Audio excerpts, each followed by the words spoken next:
আল্লাহ তাআলা যুগে যুগে নবী রাসূলদের পাঠিয়েছেন মানুষের হেদায়েতের জন্য।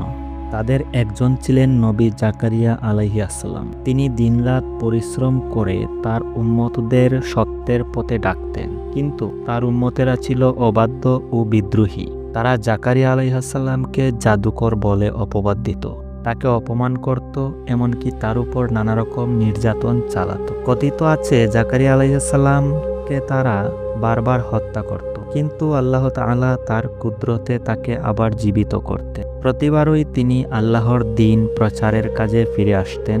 তাদের বর্বরতা এতটাই ভয়ানক ছিল যে তারা তাকে কেটে টুকরো টুকরো করে সিদ্ধ করত, তারপর সেই সিদ্ধ মাংস গরুকে খাওয়াতো, যেন তার কোনো অস্তিত্ব না থাকে। কিন্তু আল্লাহর ইচ্ছায় সেই গরুর মল থেকেই তিনি আবার জীবিত হয়ে যেতেন। যখন তারা 1000তম বারের মতো তাকে হত্যা করতে উদ্যত হলো, তখন তিনি প্রাণ বাঁচানোর জন্য দৌড়াতে লাগলেন। চারপাশে শত্রুরা ঘিরে ফেলেছিল, আশ্রয়ের কোনো জায়গা ছিল না। ঠিক তখনই তিনি সামনে একটি বিশাল গাছ দেখতে পেলেন। হতাশ মনে গাছের কাছে সাহায্য চাইলেন।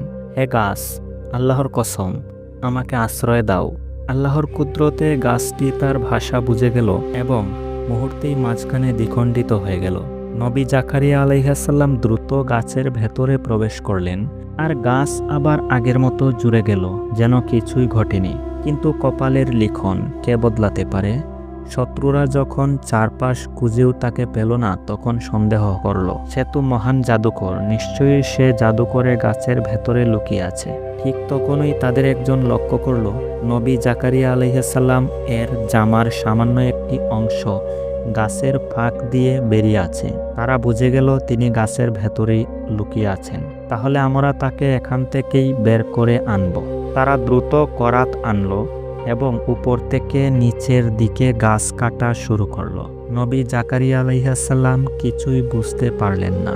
যখন করাত তার মাথার কাছে পৌঁছালো, করাত ধীরে ধীরে গাছের সাথে সাথে তার দেহ কাটতে লাগলো।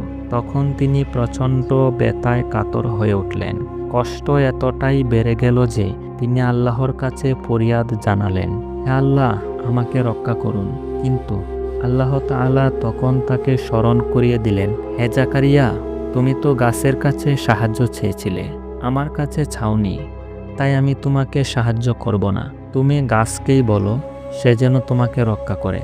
একথা শুনে জাকারিয়া আলাইহিস সালাম অনুশোচনায় পড়ে গেলেন।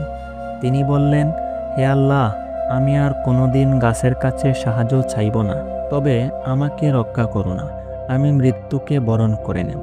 যখন করাত তার দেহের মাঝ বরাবর পৌঁছালো, ব্যথায় তিনি কাঁপতে লাগলেন। ঠিক তখনই শয়তান আজাজিল তার কানে কানে ফিসফিস করে বলল, হে নবী, একবার ওহ বলে কষ্ট প্রকাশ করো, তাহলে তোমার ব্যথা কমে যাবে। মৃত্যুর সময় এত কষ্ট পাওয়ার দরকার নেই। কিন্তু তখনই আল্লাহর পক্ষ থেকে ঘোষণা এলো, হে জাকারিয়া, যদি তুমি এই ব্যথায় একবারও শব্দ করো, তাহলে নবুয়াতের তালিকা থেকে তোমার নাম মুছে ফেলা হবে, তোমার নবুয়াতের মর্যাদা নষ্ট হয়ে যাবে। নবী জাকারিয়া আলাইহিস সালাম শক্তভাবে নিজের জিহ্বা কামড়ে ধরলেন, যেন কোনো শব্দ বের না হয়। তিনি ধৈর্যের সাথে চূড়ান্ত পরীক্ষায় উত্তীর্ণ হলেন। তার উম্মতেরা নিষ্ঠুরভাবে গাছের সাথে তার পবিত্র দেহ 2 টুকরো করে ফেলল, কিন্তু তিনি একবারও কষ্ট প্রকাশ করলেন না। এই নির্মম শাহাদাত আমাদের শেখায়, আল্লাহর পথে টিকে থাকার জন্য অসীম ধৈর্য ও ত্যাগ স্বীকার করতে হয়। নবী জাকারিয়া আলাইহিস সালাম ছিলেন সেই মহান নবীদের একজন, যিনি সবর ও আল্লাহর প্রতি পরিপূর্ণ বিশ্বাসের এক উজ্জ্বল দৃষ্টান্ত হয়ে আছেন। শয়তান যতই ধোঁকা দিক, সত্যের পথের প্রতিক্রিয়া কখনো হাল ছেড়ে দেয় না। আল্লাহ আমাদের সকলকে তার রাসূলদের মতো ধৈর্যশীল ও ঈমানদার হওয়ার তৌফিক দান করুন। আমিন।